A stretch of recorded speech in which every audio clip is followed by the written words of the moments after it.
दिन भर बस उसी में ताका झाकी करता रहता है। बस दिन भर घर में पड़ा ही रहता है। ये लीजिए, चाय पी लीजिए। अरे माँ, इन्हें चाय नहीं, थोड़ा ठंडा शरबत दीजिए, तो शायद दिमाग ठंडा होगा। माँ हंसी दबाती है। अपने इस लाड साहब को कहो कि चलकर दुकान पर मेरा हाथ बटाए। बाबू, दुकान कितनी दूर है, मैं चलकर कैसे जाऊंगा? अरे नहीं नहीं लाड साहब, आप चलकर कैसे जाएंगे? आपके पैर खराब हो जाएंगे। आपके लिए अभी मैं गाड़ी बुलवाता हूँ, तो आपको आराम से दुकान तक छोड़ देगी। हाँ बापू, ये सही रहेगा। हे भगवान, क्या करूँ इस नालायक का। चुपचाप चल अब, वरना तेरा फोन उठा के बाहर फेंक दूंगा, पहले ही बता रहा हूँ। इसके बाद दोनों दुकान पहुंचते हैं। अब बैठा क्या है, खड़े हो जा और हाथ बटा मेरा काम में। कोई भी पकौड़े लेने आए तो देना उन्हें, मैं आता हूँ तब तक। ले लो भाई, ले लो, गर्मा गर्म पकौड़े ले लो। मूंग दाल पकौड़ा, पालक पकौड़ा, सेव भुजिया, गोभी पकौड़ा, ब्रेड पकौड़ा, आओ आओ और स्वादिष्ट पकौड़े खाओ। कुछ ही देर में वहाँ पर बहुत सारे लोग आ जाते हैं। हाँ भाई, मूंग दाल पकौड़ा देना। भाई सेव भुजिया। भाई पालक पकौड़े बांट देना। कुछ ही देर में अच्छी खासी बिक्री हो जाती है। मैंने इतनी बिक्री करवा दी, पर पिताजी फिर भी मुझे ही निकम्मा कहते हैं। तभी सतिया आ जाता है। बताओ कितने की बिक्री हुई? विजय उसे सारे पैसे दे देता है। अरे वाह, कितने की बिक्री? तूने कोई झोल तो नहीं किया ना? अरे नहीं नहीं पिताजी, मैंने कुछ नहीं किया। वो तो बस आप ही मुझे निकम्मा कहते, वरना मैं आदमी बड़ा काम का हूँ। चुप कर बेवकूफ, कभी खुश नहीं होते खड़ूस कहेंगे। पता नहीं, शायद भगवान चेहरे पर हंसी देना ही भूल गए। मैंने तो कभी हंसते हुए नहीं देखा ही नहीं। मैं भी दिखा दूंगा कि मैं क्या क्या कर सकता हूँ। तू कुछ भी करना, पर बस मेरा नाम मत डुबो देना। उनकी बात भी सुन सकते हैं क्या? मैं दिखा दूंगा इन्हें कि मैं भी बहुत अच्छे पकौड़े बना सकता हूँ।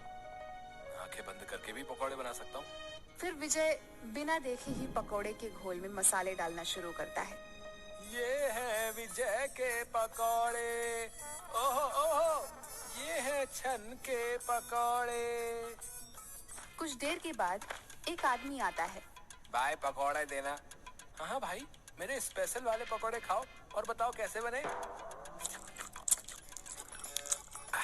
अरे वाह विजय भैया, इतने स्वादिष्ट पकौड़े।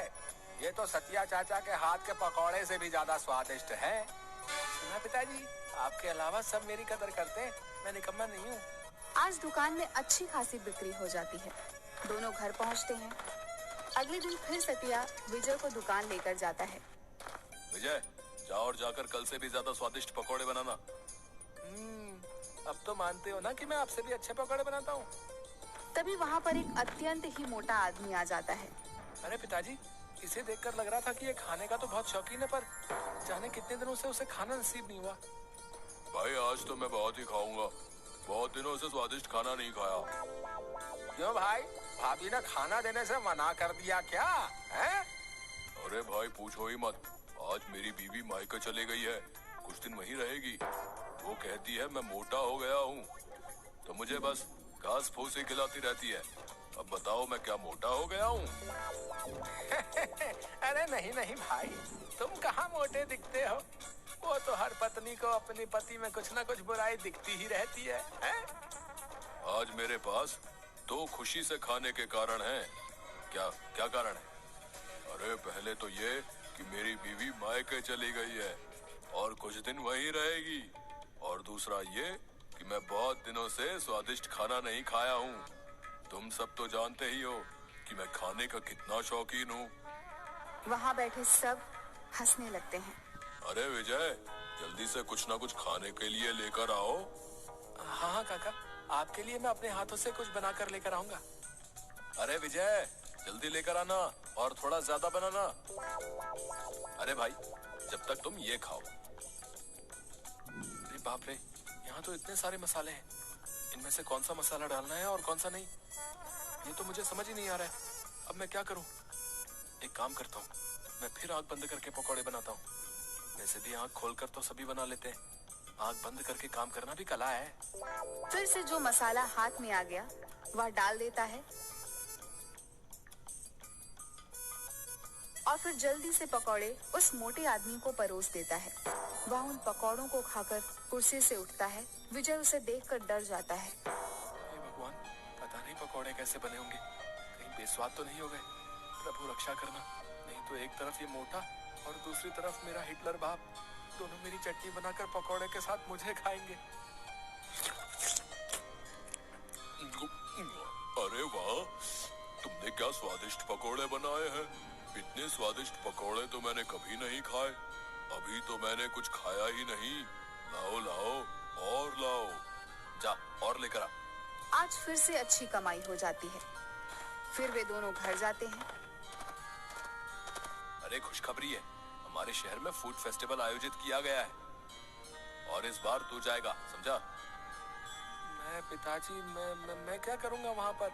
और वैसे भी आप तो कहते हो ना कि मुझे कुछ काम धंधा नहीं आता, मैं कुछ नहीं कर सकता, तो मैं वहाँ कैसे जाऊंगा? कोई परवाह नहीं, चुपचाप जा। बोल दिया ना एक बार, समझ नहीं आता? ठीक है, चला जाऊंगा। 2 दिन बाद आयोजन है, तो तुझे कल ही निकलना पड़ेगा। अरे बाप रे, ये मैं कहाँ फंस गया? फिर विजय मायूस होकर वहाँ पर बैठ जाता है और मन ही मन सोचने लगता है, हे भगवान, अब मैं क्या करूँगा? मुझे तो कुछ भी काम करना नहीं आता, तो मैं पकौड़े कैसे बना सकता हूँ? तभी उसे किसी की आवाज सुनाई देती है। विजय आसपास देखता है, पर उसे कोई भी नहीं दिखाई देता। अरे विजय, विजय मियाँ, इधर उधर काहे ताक रहे हो? नीचे तो देखो, नीचे। विजय किसी अजीब से दिखने वाली प्राणी को देखता है। ये कौन सा प्राणी है? हे भगवान, अब तूने किस मुसीबत में फंसा दिया मुझे? अरे अरे मियाँ, घबराओ मत और इतनी जोर से मत चिल्लाओ, मैं तो बस तुम्हारी मदद करने आया हूँ। अरे गजब है भाई, मान न मान मैं तेरा मेहमान। कौन हो तुम और मेरी मदद क्यों करना चाहते हो? अरे भाई, मुझे पता है कि तुम उस फूड फेस्टिवल के लिए परेशान हो। हाँ, पर उससे तुम्हें क्या? वो मेरी परेशानी है। हाँ, पर मैं तुम्हारी मदद कर सकता हूँ मियाँ। अच्छा, तुम और मेरी मदद? हाँ, और नहीं तो क्या, मैं फूड फेस्टिवल के लिए खाना बनाने में तुम्हारी मदद कर सकता हूँ। अच्छा, कैसे? अरे मियाँ, अभी बताया ना कि मैं खाना बना सकता हूँ। ओहो, तो अब ये चूहे के जैसा दिखने वाला आदमी, अरे नहीं, तुम्हें क्या कहूँ मैं, तुम तो आदमी ही नहीं हो, अजीब प्राणी। कौन हो तुम मेरी मदद करोगे और वो भी खाना बनाने में? अच्छा, तो तुम्हें क्या लगता है कि आंखें बंद करके तुम पकौड़े बनाते थे?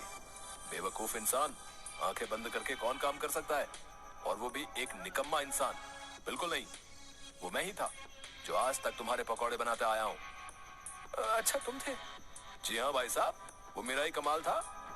मतलब मैं जब आंखें बंद करता था, तुम ही मेरे पकौड़े में मसाले डालते थे और पकौड़े बना देते थे। हाँ मियाँ, मैं ही था।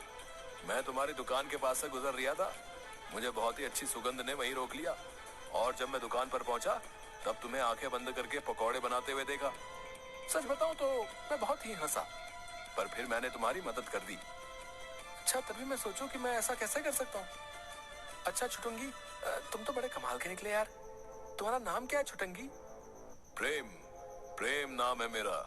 नाम तो सुना ही होगा। ड्रामा नहीं, सच में बोलो ना। अरे यार, कुछ भी रख दो, वैसे भी हमारे यहाँ तो नाम वाम की कोई जरूरत नहीं होती। तुझे जरूरत पड़ेगी तो तू ही रख ले, जो तेरा मन करे। तुम्हारा नाम? हाँ, इतने पिद्दू से हो और छोटे से भी तो तुम्हारा नाम छुटंकी। छुटंकी छुटंकी छुटंकी, अरे मियाँ क्या नाम दिए हो तुम मुझको। I love this name. हाँ, पर एक बात बताओ, चूहे सा मुंह, पंख, बड़े बड़े कान और ऐसी अजीब से दिखने वाले हो तुम, कहाँ से आए हो तुम? कौन सी दुनिया से?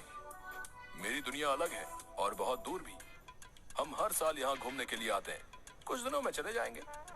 अब चलो सो जाओ, कल जाना भी है ना हमें फूड फेस्टिवल में। अरे हाँ, मैं तो भूल ही गया था। अगले दिन विजय फूड फेस्टिवल के लिए निकल जाता है। हे देवी माँ, रक्षा करना, साथ देना मेरा। विजय देवी माँ का नाम लेकर शुरू हो जाता है। तभी एक गोरी मैम विजय के स्टोर के सामने आकर खड़ी हो जाती हैं। विजय उसे पकौड़े देता है। What a fantastic food! How delicious is this? हे माता रानी, ये गोरी मैम मुझे अंग्रेजी में क्या गिटर पिटर कर रही है, जाने क्या क्या गालियाँ दे रही है। छुटंकी जोर जोर से हंसने लगता है। वह उसके और भी साथियों को बुला लेती है। Hey, come here and taste this. What a delicious food! अरे मैडम जी, अगर अच्छा न लगा हो तो मत खाइएगा, पर ऐसे अंग्रेजी में गाली तो मत दीजिए। और इन सबको क्यों बुला रही हैं? मैं आपके हाथ जोड़ता हूँ, मुझे जाने दीजिए, मुझे मार नहीं खानी। Please serve us too. Please serve us too. Please serve us too. अरे अरे मुझे माफ कर दीजिए, अगर अच्छा ना लगा हो तो मत खाइए, मैं पैसे भी नहीं मांगूंगा, पर मुझे छोड़ दीजिए, मैं आपके सामने हाथ जोड़ता हूँ, मुझे छोड़ दीजिए। अरे मियाँ, ये तुम्हें मारने नहीं आए हैं, इन्हें हमारे पकौड़े बहुत अच्छे लगे हैं, वो तुमसे पकौड़े मांग रहे हैं। क्या मतलब ये मुझे मारने नहीं आए हैं, ये पकौड़े खाने आए हैं। हाँ अरे हाँ भैया, मारेंगे नहीं तुम्हें। विजय सबको पकौड़े देता है, उसकी अच्छी खासी कमाई हो जाती है। इसके बाद वह और भी ज्यादा फेमस हो जाता है। अगले दिन विजय के पकौड़ों की इतनी तारीफ सुनकर विजय की दुकान पर मंत्री जी पहुंच जाते हैं। भाई सतिया, मैंने तुम्हारी दुकान की बहुत ही तारीफ सुनी है, भाई मुझे भी तो तुम्हारे हाथ के पकौड़े खिलाओ। हाँ हाँ मंत्री साहब, अभी लेकर आता हूँ। अरे पिताजी आप बाहर जाइए। क्यों? अरे अगर आप बाहर नहीं जाएंगे तो मैं पकौड़े कैसे बनाऊंगा? क्यों, मैंने तेरे हाथ पकड़ रखे हैं क्या? अरे नहीं नहीं, हाथ नहीं पकड़ रखे तो क्या, अगर आप नहीं जाएंगे तो वो कैसे आएगा? वो कौन आएगा? किसकी बात कर रहा है तू? अरे पिताजी, ये इतने दिनों से ये पकौड़े की सब तारीफ कर रहे हैं, ये दरअसल मैं नहीं बनाता। नालायक निकम्मे, फिर कौन बनाता है? तू तब से हमारी आंखों में धूल झोंक रहा था। अरे नहीं नहीं पिताजी, मेरा ये मतलब नहीं था। फिर क्या मतलब है? अरे मेरा मतलब है कि मैं पकौड़े बनाता हूँ तब देवी माँ आती है, और वही ये सब उन्हीं का कमाल है। अरे दादा रे, अच्छा मेरे आलसी निकम्मे बेटे पर माता रानी का आशीर्वाद है। चुप रे बेवकूफ, जा और जाकर जल्दी से मंत्री जी के लिए पकौड़े बनाकर लेकर आ। दूसरी ओर गुलाटी गांव के मुखिया के पास पहुंच जाता है। पटेल साहब गजब हो गया, एक बहुत चौंका देने वाली खबर लेकर आया हूँ आज तो मैं। क्या खबर लाए हो, जल्दी बताओ। अरे पटेल साहब, वो जो अपना विजय है ना, अरे हाँ हाँ, उसके पकौड़े के तो बहुत ही चर्चे हैं आजकल। हाँ हाँ, मैं उसी के बारे में बात कर रहा हूँ। पटेल साहब आपको पता है उसके ऊपर देवी माँ का हाथ है। अच्छा, मतलब हमारे गांव पर देवी माँ का आशीर्वाद है। जाओ जाकर विजय और पूरे गांव को बरगद के पेड़ के नीचे जमा होने को कहो। अरे विजय भैया, विजय भैया, विजय भैया, अरे गुलाटी मुझे कैसे याद किया? अरे विजय है, मैंने नहीं, मुखिया जी ने याद किया है तुमको। चलिए चलिए। देखा बाबू, आप मुझे निकम्मा बेवकूफ कहते हो, पर देखो मेरी पहुंच, मुखिया जी ने खास तौर पर मुझे बुलाया है। चल छुटंकी, तू भी चल। अरे हाँ हाँ मियाँ, चलते हैं और चलकर देखते हैं आखिर माजरा क्या है। कुछ ही देर में सब गांव वाले बरगद के पेड़ के नीचे जमा हो जाते हैं।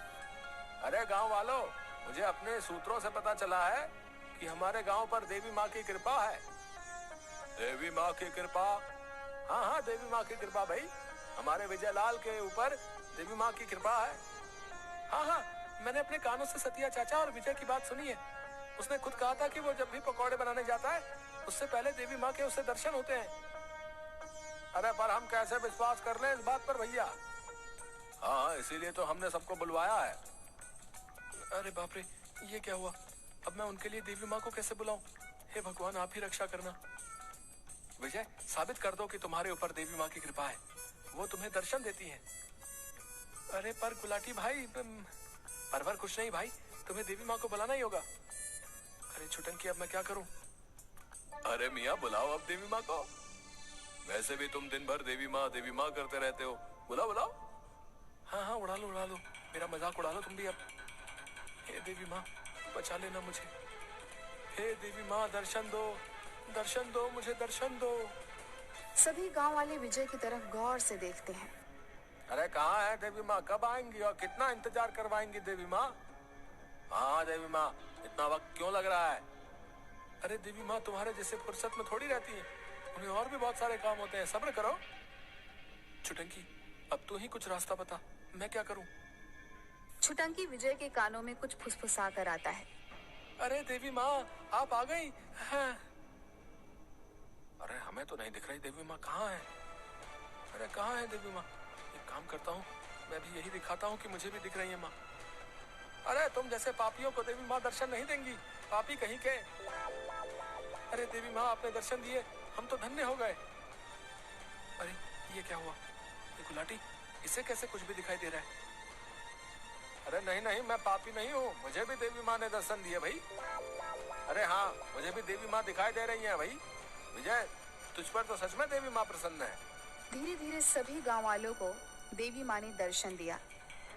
अरे पर देवी माँ कहाँ कहाँ? क्या आपको देवी माँ नहीं दिख रही? पूरे गांव को दर्शन दिए देवी माँ ने, पर आपको नहीं? मतलब आप अरे नहीं नहीं, देवी माँ मुझे आशीर्वाद दीजिए और सदा अपना आशीर्वाद इस गांव पर बनाए रखना। विजय और छुटंकी एक तरफ होकर हंसने लगे। अरे देखो इन सबको, कैसे बेवकूफों की तरह मेरी बातों पर विश्वास कर रहे हैं। अरे विजय मियाँ, अब जाओ और जाकर इन्हें सच बता दो कि तुम्हें कोई देवी माँ दर्शन नहीं देती। शाबाश विजय, तूने मेरा सिर गर्व से ऊंचा कर दिया। तू मेरा निकम्मा बेटा नहीं, तू मेरा लायक बेटा है। अरे अरे अरे, सूरज आज पूरब की जगह पश्चिम से कैसे निकल आया? अब चलो दुकान पर, और आप सब भी अपने अपने घर जाइए और अपने कामों में लगिए। अच्छा विजय मियाँ, अब मुझे भी चलना चाहिए। मैं तो यहाँ छुट्टियां मनाने आया था, मेरा काम हो गया। क्या तुम जा रहे हो? और मेरी मदद कौन करेगा? विजय, अब तुम्हें ही सब कुछ करना होगा, और वैसे भी मेरे साथ रहकर तुम भी मेरे जैसे पकौड़े बनाने सीख गए हो। छुटंकी, मुझे तुम्हारी बहुत याद आएगी। अलविदा दोस्त।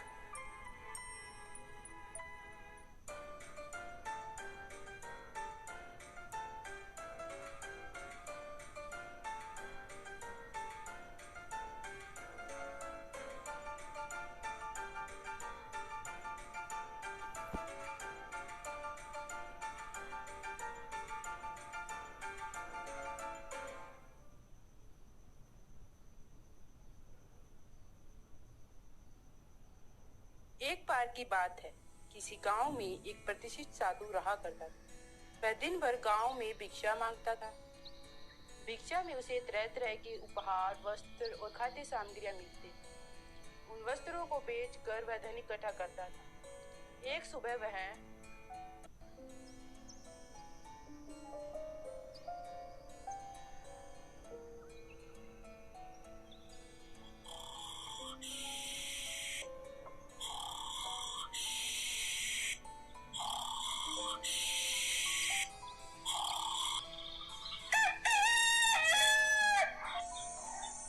क्या मस्त नींद आई। सूरज तो सर पर आ गया है और मैं यहाँ अभी तक नींद में गुलाटियां मार रहा हूँ। जल्दी से स्नान कराता हूँ। ऐसा कहकर साधु स्नान के लिए चल पड़ता है।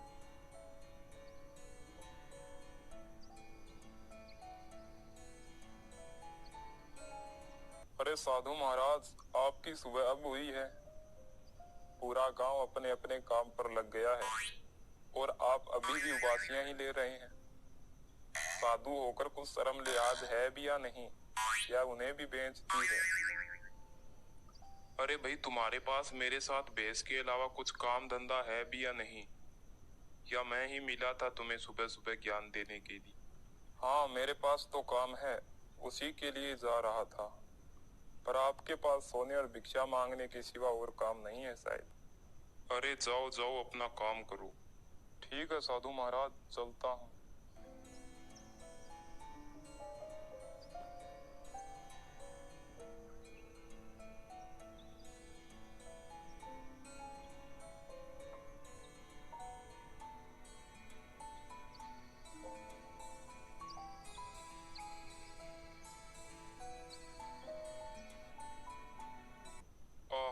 क्या शीतल जल है, नहाकर आनंद सा आ जाएगा। जल्दी से स्नान कर लेता हूँ। ऐसा कहकर साधु स्नान करने लग जाता।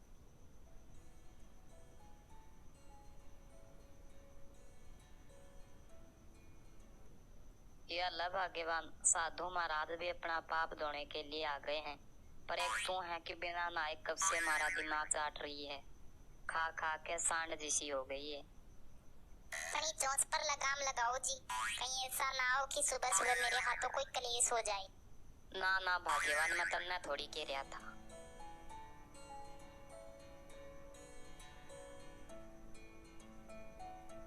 इस प्रकार साधु स्नान करके गांव में भिक्षा के लिए चल देता है। भिक्षाम देही माते, भिक्षाम देही। कोई घर पर है? भिक्षाहम देहि। इस प्रकार साधु घर घर जाकर कभी वस्त्र तो कभी पैसे भिक्षा में लेता था। वह इन्हें अपनी पोटली में रखता था, क्योंकि उसे किसी पर भी विश्वास नहीं था। एक पहर वह भिक्षा लेकर अपनी कुटिया की तरफ जा रहा होता है। तभी रास्ते में उसे एक और साधु व्यक्ति और मिल जाता है। अरे महाराज, कहाँ पर जा रहे हैं? आप इस गांव में नए लगते हैं। हाँ, इस गांव में मैं नया हूँ। मैं तो भिक्षा के लिए इस गांव में जा रहा हूँ। इस प्रकार साधु सोच में पड़ जाता है कि अगर यह यहाँ भिक्षा मांगेगा तो उसका दाना पानी यहाँ हमेशा के लिए बंद हो जाएगा।